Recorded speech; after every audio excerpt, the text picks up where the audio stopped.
Bobi Wine mu ggwanga erya America era nga wenjogerera essaawa zino ono amaze okuwangula award endala emanyiddwa nga Green Carpet Award. Ngenda kubeera nga nkomawo nkulambululire ensonga eno eya award eno gyawangudde ampuliriza ogenda kubeera nga okakasa nti omusajja si wa bulijjo. Kakati nno oli ku AKTV kuno gwe mukutu gw'omuntu awansi ogw'enkyukakyuka ampuliriza nkusaba video sooka ogiteekeko ekigalo ng'enkola yaffe bweri nsooke nkubulire munnange ebigambo ate ebizito ddala. Kakati ono nga tannasimbula kubeera nga ayokera mu ggwanga erya America okuwangula award eno gye nkunyonyodde Green Carpet Award ampuliriza ono yalesse omuliro amaze okubeera nga agukuma era nga wenjogerera chairman Nyanzi njagala mwenna mukimanye nti ono ye mukulu akulira Bobi Wine ne family ya Bobi Wine bonna ampuliriza ebigambo byandibeera nga omusajja ono essaawa yonna ng'afuluma ekibiina kya National Unity Platform omukulu amayiddwa nga President Kyagulanyi Ssentamu yalessaamu kyomedde ebigambo byazze bitya. Kakati jjukira tutambula ne Haji Miti omusajja omusomi w'edduwa Kungwe nakugamba nti ng'olina ekizibu ampuliriza ennamba gy'olabaawo eya Haji Miti kamala byonna. Wulira omusajja ono amanyiddwa nga chairman Nyanzi Ssentamu ampuliriza olunaku lwali lwakusatu njagala owulire ensonga zino. Olunaku lwali lwakusatu ampuliriza ebigambo gye byatandikira olwa wiiki eri kaakati amawulire ne gajja mu ofiisi eya President Kyagulanyi Ssentamu nti omusajja ono wuliriza abasajja bano bannange abantu tebamatira. Njagala okimanyi nti omusajja ono Fred Nyanzi Ssentamu yali wa NRM lukulwe era ng'ono yeesimbawokko ne mu Kampala ng'akabonero ke yali bbaasi. Wuliriza kaakati nno ebigambo bizze omusajja ono yatandika mpola mpola ng'ayita mu kikungo kino ekyakkunga oba gurupu eno oba ekibiina oba ekikungo ekyakkunga kyakulira. Kakati ono n'atandika mpola mpola okubeera ng'ayita mu Kampala era ng'ono azze asinkana abagagga ab'enjawulo mu kyama. Wuliriza ng'ekibiina ekya National Unity Platform tewali muntu n'omu amanyi ku nsonga eno omusajja Fred Nyanzi Ssentamu gy'abadde ajja akola. Amawulire gazze enfunda n'enfunda ag'omunda nga galaga nti omusajja ono abadde yeekulubeesa nnyo n'aba NRM kyokka ng'akimanyi nti National Unity Platform n'abasajja ba NRM tebakolaganira ddala kubanga abaana bangi naddala ba foot soldiers abaawambibwa ne basibwa abalala nga balina mu kkooti z'amagye ampuliriza ng'emisango gyabwe tegiwulizikikanga. Kaakati ono abadde asooba ekiro obudde obw'ekiro obw'amatumbi. Wuliriza era ng'ono azze afuna miitingi ez'enjawulo ez'ekyama President Kyagulanyi Ssentamu amawulire gano azze agafuna enfunda n'enfunda. Kiki yakoze kakati ono ng'amaze okubeera ng'atuuza Honorable Mathias Mpuuga Nsamba mu bigambo by'okubeera nga yawuutanya ssente obukadde 5 ez'omuwi w'omusolo. Kaakati ebigambo byawedde ono yayise omusajja ono amanyiddwa nga Fred Nyanzi kankujje wa Haji Miti nkubuulire olutalo n'omuliro ogwabaddewo ogenda kutya ensi nti abasajja tebakkuta ampuliriza.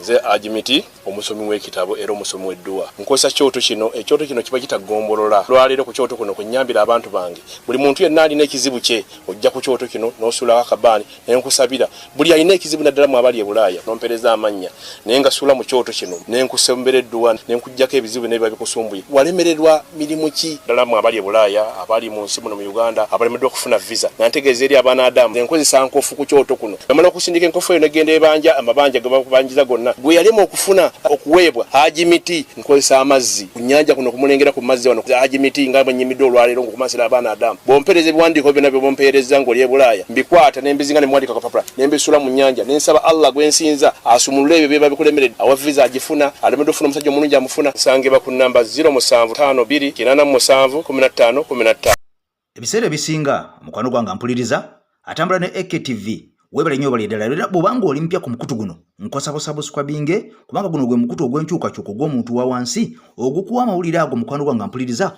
oluusi gw'otasobodde kubeera ng'ofuna ewalala. Kaakati wulira ebigambo bibino nga tuvudde wa Haji Miti n'agamba oyo kafulu akuterako akabaani embeera neeterera. Wuliriza mbadde nkyakunnyonnyola nti omukulu amayiddwa nga Fred Nyanzi ono nga ye muganda wa Bobi Wine era ng'ali mu active politics nga bw'olaba omusajja amayiddwa nga President Kyagulanyi Ssentamu. Kakati omusajja ono abadde mu nkukutu mu mpola mpola yatandika dde okubeera nga akuba kampeyini kyokka nga amateeka teganaba kubeera nga gatukkiriza okubeera nga tutandika okuba kampeyini gy'abadde akuba ono abadde atandise okubeera nga akozesa ba foot soldiers abamu ab'ekyama era ng'ono agenda asisinkana ba councillors naddala bano ab'omu kitundu ky'e Kampala kyonna division zonna nga basinkana mu kyama. Ensonga lwaki abadde asinkana bakansalazi bano, ono ng'agenda abagamba batandika okubeera nga bamukuyegera, ono ayagala kubeera nga yeesimbawo ku kitiibwa oba ku kifo ekya bwa Lord Mayor mu kibuga Kampala. Njagala ojjukire nti ono y'omu ku beesimbawo omwaka 2021 nga yeesimbye ku bwa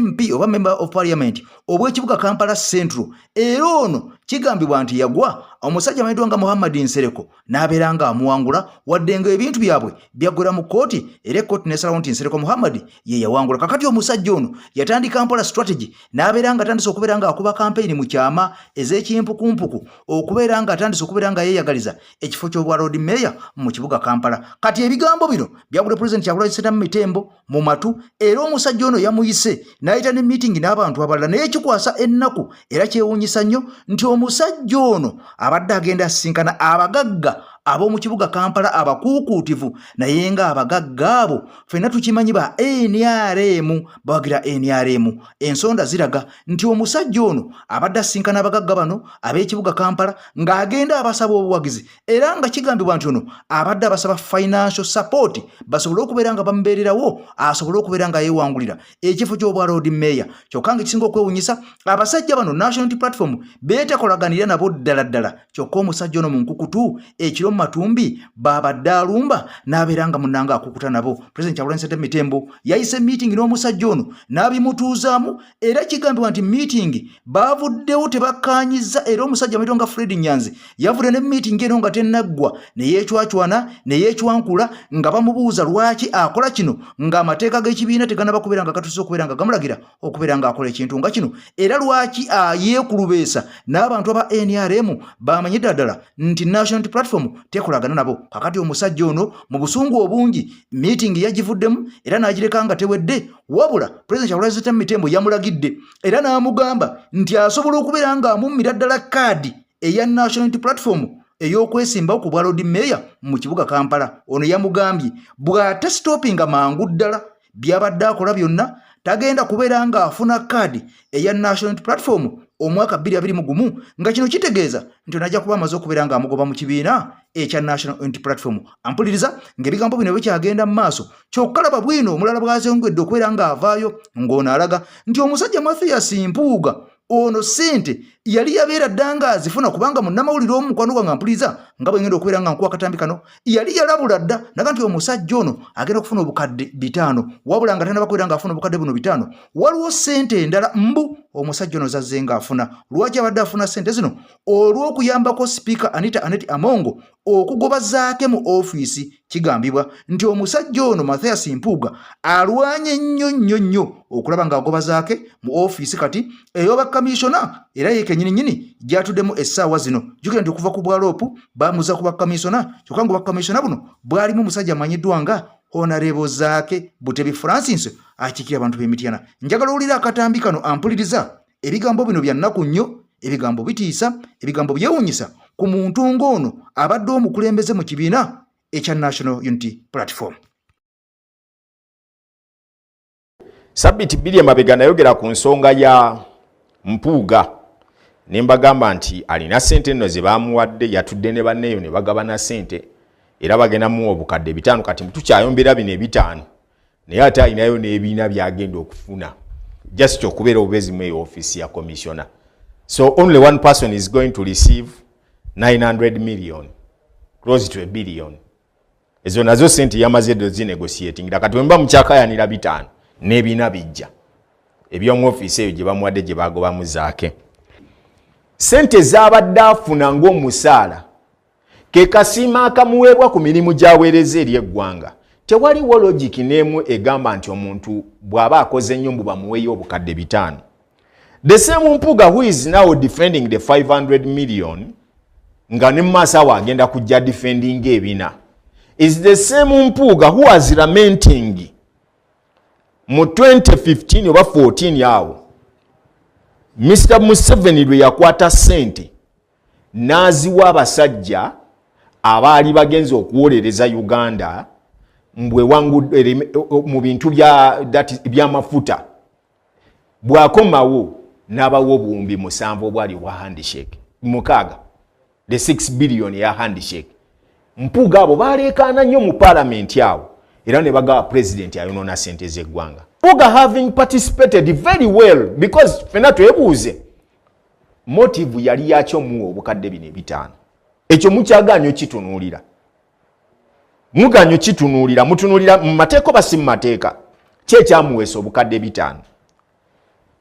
Yajja mu kaseera nga Anita Among ali mu kulwana n'abaali bamukayanya mu ofiisi ye mwabo mwe mwali zaake era ne baparticipatinga fully mu kufulumya zaake wabweru n'obukaddaana buno obwakagabo bwe mwamulaba nabwo bazipiikinga nga wa speaker nga babasamoninga omu ku omu ne mugendayo ne mujjayo ssente era yayisa ddiiru eyo okulaba ng'ebeera successful yali mwami Mpuuga.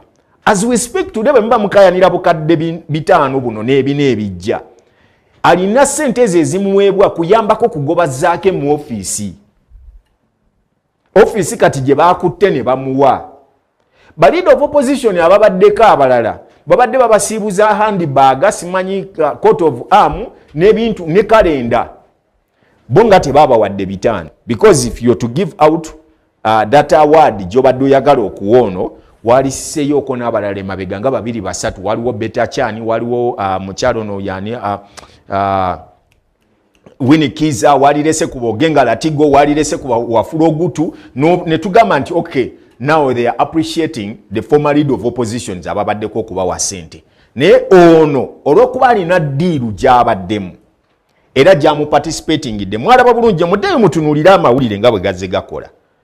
Omuntu kye yayaniriza Anita Among nga akomawo okuva mu bintu by'okufa kwolanya yali Mpuuga era yali ku katebe bulungi nnyo n'ebifaananyi ne biyitingana n'agenda era n'afulumya statement n'akugamba nti nze obukulembeze bwange nga leader of opposition njagala nkolagana n'ekibiina ekitudde mu buyinza ne speaker tusobole okukola nsobole okutuusa agenda zange zibeerewo bulungi ne bakimukolera.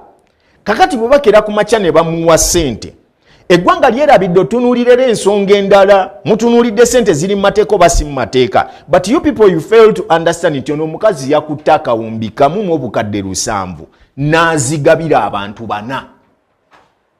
4 people took 1.7 billion abalala 4 ono ne bamuwa 5 kubanga ava ku opposition. Naye ekibuuzo ekibuuzibwa mukyala speaker Anita Among sente zino azigabira mu capacity ki era azigaba ngani? She's making the gwango becoming a bankrupt. Tuli mu kunoonya sente but speaker ali wali kikyagezezzaako okukola. As we speak today siri mu kutaasa Mpuuga bamuwaddeyo nga saddaaka is a collateral damage ku budde buno. Emmotoka bw'eba egenda kugwa balina okumukuba bamusuddeyo mutunulire Mpuuga muve ku ssente za speaker. Si gwe tubadde tutunulidde naye njagala okubuulira olwaleero luno we tuyimiridde mu ggwanga nga ddala bakugamba nti ba foreign donors batuggyeko ssente tebagenda kufandinga budget yaffe tugenda mu budget okubanga mu gw'omukaaga balina okuba nga bagisoma. Sittings ez'enjawulo zitandise okutuula mu parliament. Gwe nongamba nti ate parliament yemu ekoze award yakuwa abantu 4 emiliyoni 107 ke kawumbi kamu mu obukadde 7 bagende bazeegabanye. Mpuuga akoze eki ekimuweesa ssente ezo kyekibuzo ekisooka akoze eki kyogamba nti kyekimuweesa ssente ezo. Bw'ogenda mu parliament olwaleero Mpuuga yalina ofiisi emukwezi ennene gye bamukoledde nga commissioner olw'okuba nti abadde royo nnyo eri speaker nti mu kisanja kye tamusumbuye era bino bye wamulaba yeebuzabuzaawo nti ayagala kufuluma asimanya ababaka abagenda kukola biki yali abikola olw'okuba nti alina okukola accountability mu bakama abeeno naye nga guno omunyaga eno gutambula bulungi MOU yaabwe etuuka. Yalina the third biggest office ku parliament gyate nga si ye yali eyazzaake kuba office gyayingiddemu ebaddemu ba commissioners abasookono si yasoose but they have given him all the ebintu byetaaga incentives ezimuleetera okuba nti akyakala bulungi. Eyabawadde ssente zino okusooka zijje zimutuukeko oba okuziwa mpuuga bamuwadde za kola ki? Ekyokuyambako okufulumya zaake kiteeka awo wabeerawo strings ze bakugattirako onootuyambako mu kino bwe tunaba twetaaga kino n'okikola obulungi ate bwe tuba twetaaga kino. Mpuuga temumusuubira ayinza obutafuluma kibiina era nga bwakugambye nti sigenda kugenda. Kye yeetaaga kiri ekintu kimu is to disorganize the party. Munkwate bulungi. Agenda ba disorganizinga. Ku budde buno tewakyalina omu alowooza kakati ku byakulowooza kaluluke mugendamu. Mutunuulidde ani? Mpuuga. Nabagamba nti Mwami Museveni takyagula abantu n'abasitula omulundi gumu n'abatwala mu kibiina kye okujjako nga bamaliriza omulimu gwe babadde bakola then ne baddayo eka bagende bawe ripooti bulungi. The deep sleepers and deep covers betubeera nabo babeera within us batuzanyiramu muli munda be bayita bambega batubeeramu muli munda. Bwe naali bagenda okugoba nabagamba nti bwe nalaba nga Besigye akomyewo ku sini y'ebyobufuzi n'aleeta ne musajja we Lukwago nategererawo nti NUP essaawa yonna egenda ggwamu nabe. Bano balina empala n'enkadde. Besigye tasobola kutula ku ntebe yemu n'empuuga nga weebali. Mubimba mugamba nimba muddeyo mwetegereze ever since Besigye and Bobi Wine lwe batandise okukwatagana. Bano tebasobola kuddamu kutula wamu okuva oli lwe yatundawo okutuwaka y'abanne. N'asitula script n'agitwale wa Mwami Museveni era n'amugamba kati mubasibire ewaka kyekijja okukola. Bano baali bino tebabimanyi. Gwe walaba ddi nga baali basibira bannabyabufuzi mu nnyumba. Byatandika mu sizoni yawo okutuwaka. Era n'akalulu konna olumala okulonda ono yabawa amagezi mubasibire ewaka baleeta magye nga bagateekaawo ku nnyumba ekyo yakiryamu essente ezaali ziwera ne baawukana ne Besigye enkolagana neggwaawo completely. Tebasobola kuddamu kuyimirira babiri wamu. Olwaleero kuno kubagana kwolaba kuliwo ono agakankwatemu ebyange nga bukyali kuba akimanyi olwedde baamutaddeko dda omuntu e Masaka tagenda kudda.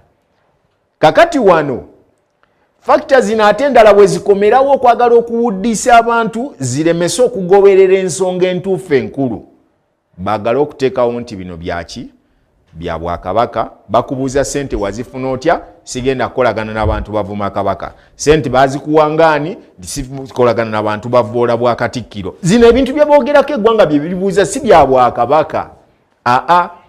Senga mbadde mwagala kugenda kubeera mu Bwakabaka mbadde muyina okukomyawo ne mudde kale muleete muwandise Zamboga ebeere ng'ekibiina ky'ebyobufuzi kubanga Kabaka yekka tekyasobola kudda baagiwera mu byobufuzi.